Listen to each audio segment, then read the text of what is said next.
بسم اللہ الرحمن الرحیم۔ السلام علیکم ورحمۃ اللہ وبرکاتہ۔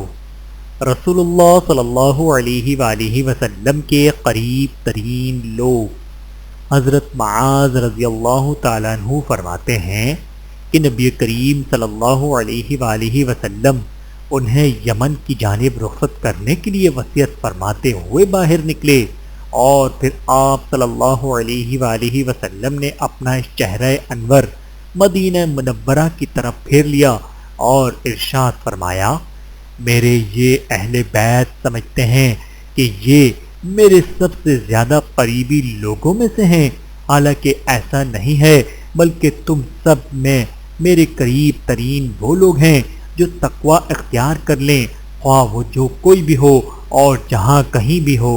بحوالہ طبرانی شریف، حدیث نمبر 241۔